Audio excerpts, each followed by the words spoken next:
So this was my recent IFR practice doing approaches for the FAA instrument proficiency every 6 months.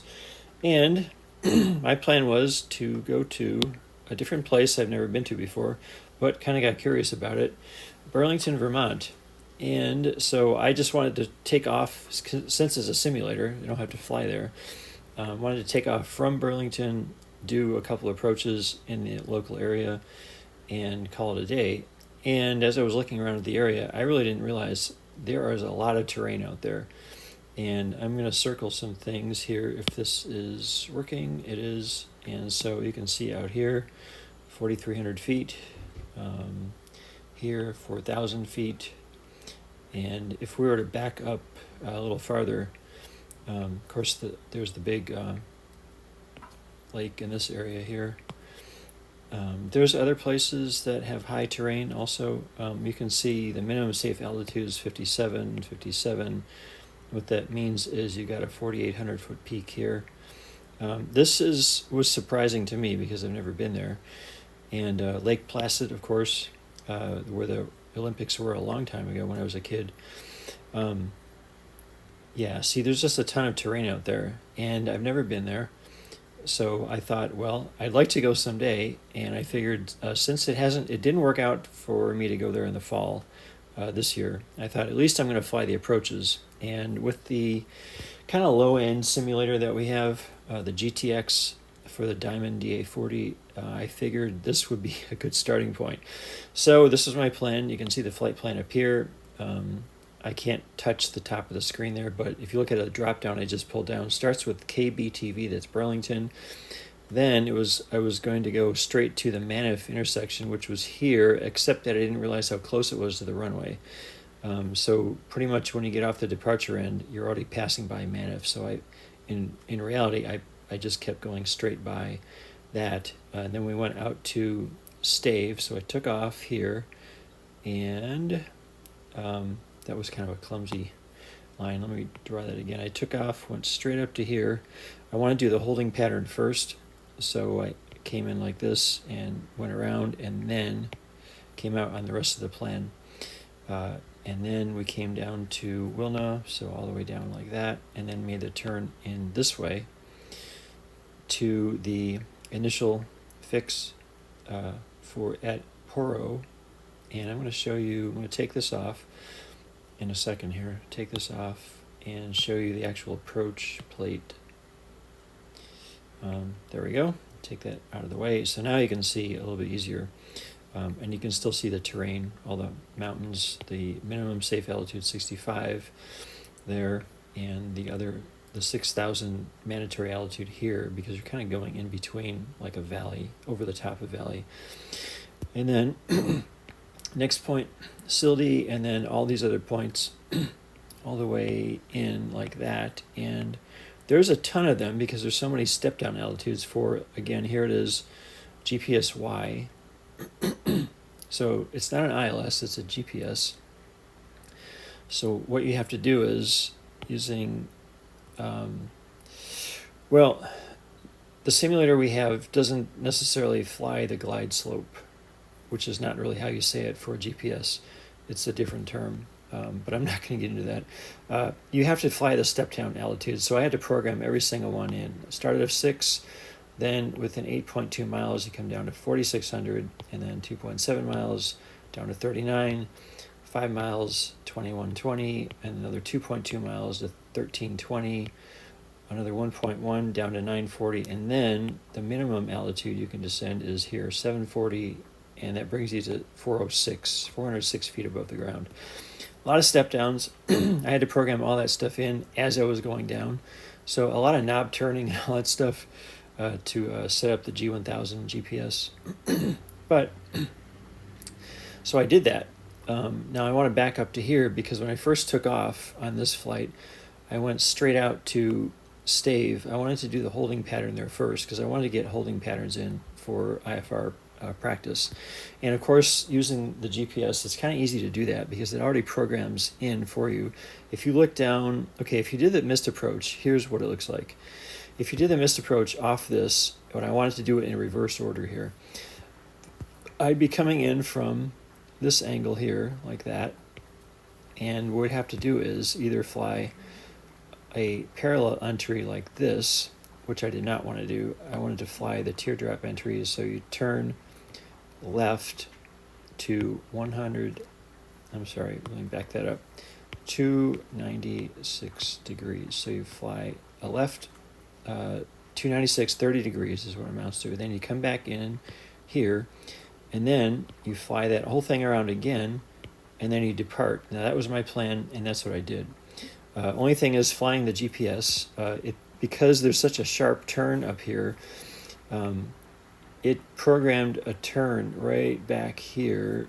So because I was in nav mode on the G1000, it made the turn back here, and so it took me off course from stave. So I had to switch over back to heading mode and get back manually, go back to stave, and then do the holding pattern manually.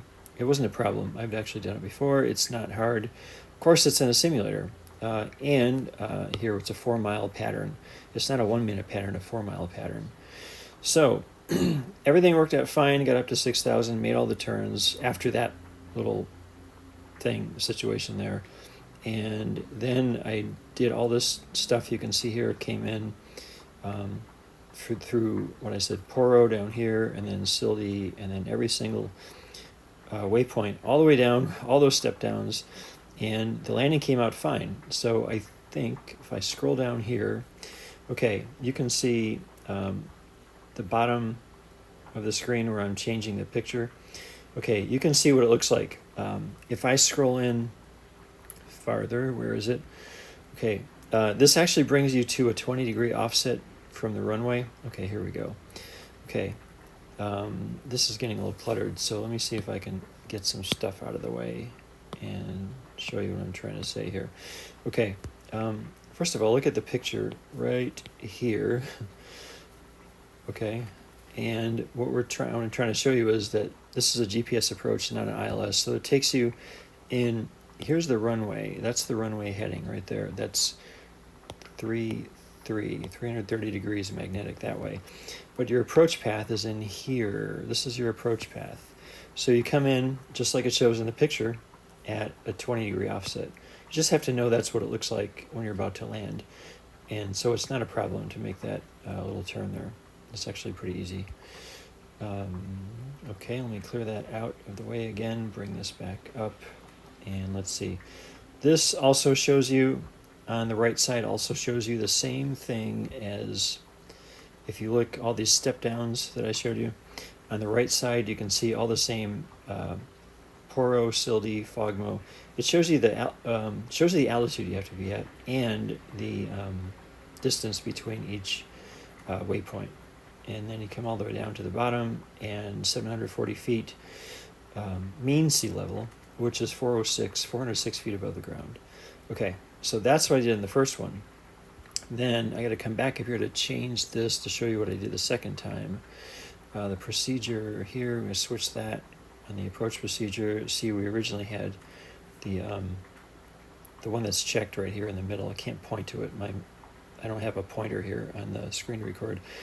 But, oh, actually I can show you right there. That's where we had it set to via Poro. And you could have gone straight to Sildy, but because I was coming in from the south, I wanted to do a nice box pattern, make it a lot easier to work with, so I'd avoid any sharp turns, or the procedure turn, which I did on the next one, the ILS. So before I confuse you with everything, let's go back to the ILS for 3-3, same runway again. And this time, there's all these options where you can get vectored in from. And I chose to go to, that was way out there, I didn't want to go with that one. I chose to go to Janud. So we had to go way out there like that, do a procedure turn, and I chose the ILS minimums. So we add that to the route. Now you see it changes everything. Changes the flight plan at the top, just the Janud ILS 3-3. And now we bring this back up, so you got the new chart now.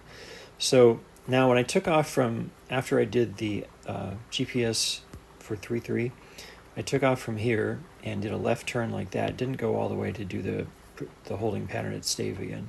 I want to just come straight back here, back to Wilna again, here, and then do the setup for the next approach. Now this one here required, because I was coming in at a sharp angle like this, it required doing a procedure turn, which is a holding pattern. You come around like this and go back. And I did that turn and I came in, I only did one turn around. I don't think I did two. And then I just flew the ILS straight down. So here you had to start off higher, 7,000 feet. And that's by, you have to be at that. You can't descend below 7,000 until you cross over Janud. And then it's all these step downs again, here and here. And then you pick up the glide slope at the final approach fix right here at ICO. So there's all these things you got to watch for. And you can see all the distances down here. Again, same thing. And you don't have to plug these in on an ILS because you're flying a glide slope. Now, I don't have that in the video clip from the simulator, but here we're down to 608 feet and it's 274 feet above the ground. So that's 608 is mean sea level, and 274 is above ground level. Okay, so if you're a pilot, you know that. You don't need me to tell you that. Now this one, nice thing is here, look, it comes straight in because it's an ILS. And I landed after this one, I only wanted to do 2 approaches, and that's what I did. So I kind of didn't show you the whole walkthrough. Actually, I wanted to hide that plate and show you all the terrain in here. But obviously a lot of terrain you fly over. Pretty high elevations here, 4,083 again. And there's another airport back there. The GPS approach was slightly different because instead of going way out here to Janud, we made a turn somewhere in here like that, and there was a big peak here that we flew over high enough at 6,000 feet. But you kind of fly in through this little valley-like thing. Actually, I think it's farther back. And you kind of do this thing. Yeah, it's back here, I think, where you... Let me just change it and we can look at it this way. Go back to procedure, go back to approach, change it DHPS Y33 via Poro, down to LNAV 406, 740, all that stuff. Okay, and now bring the chart back. It is back. Okay, so now you can see, okay, let me clear this screen off again because that was for the other chart. It's going to confuse you. Okay, so mountains here,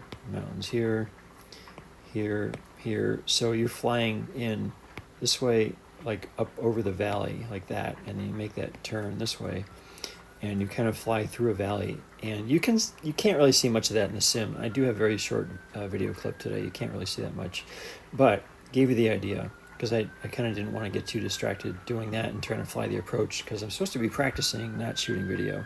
That was the ultimate goal. So at the end of the day, I did get my 2 approaches done. I got 2 holding patterns done because I got this one, not this one here, but the one for the ILS, and I got this one at the beginning of the whole flight. So clear everything off again, and we can hide this plate again, and you can get another idea of what all the terrain looks like out there.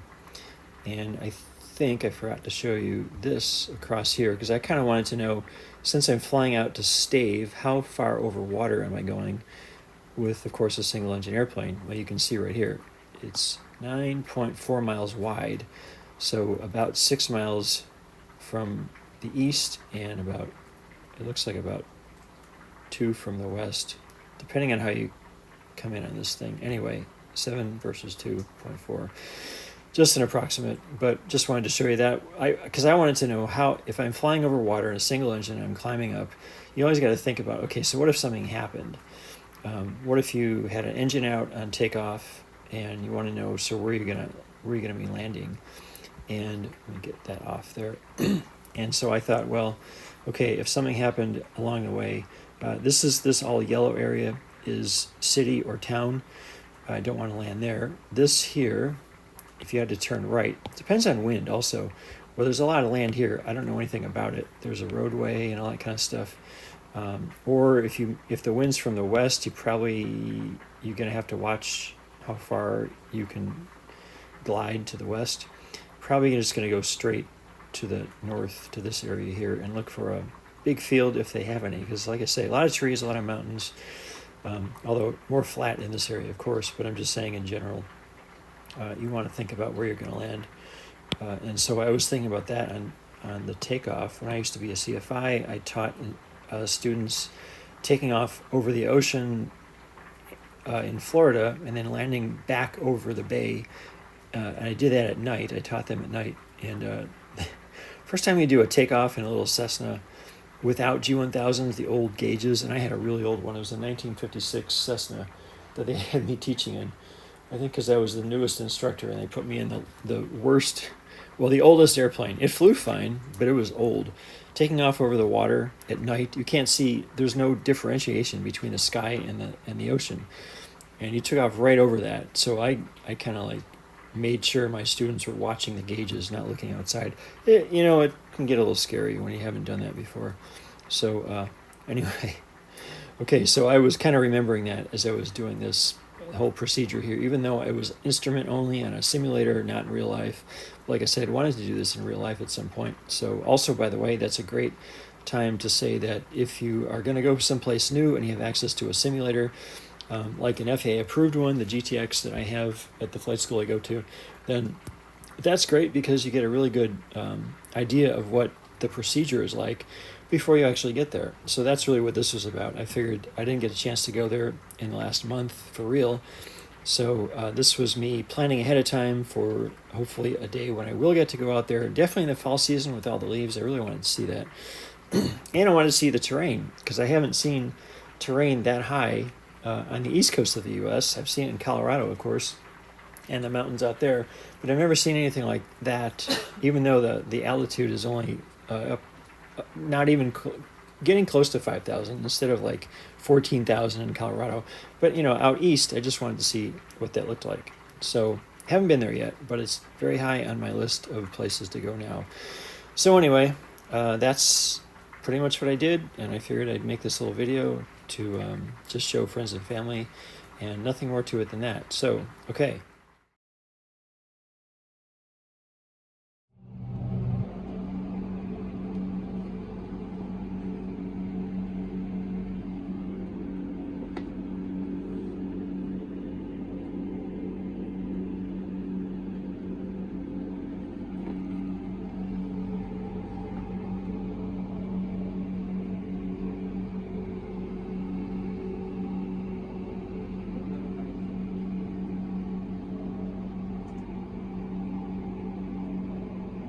All right, so we're doing our first approach to Burlington, Vermont, GPSY runway 33. That's the terrain right there.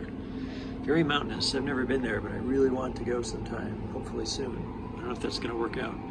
If we were up at 6,000 feet and we had a 3,000 foot cloud layer, you'd see the mountains sticking up about 4,800, 4,900 feet, like that. Pretty big mountains there. Nothing like Colorado, but they're big. So here's our approach. Can't really see that too well. It's pretty clumsy. But anyway, that's what it looks like.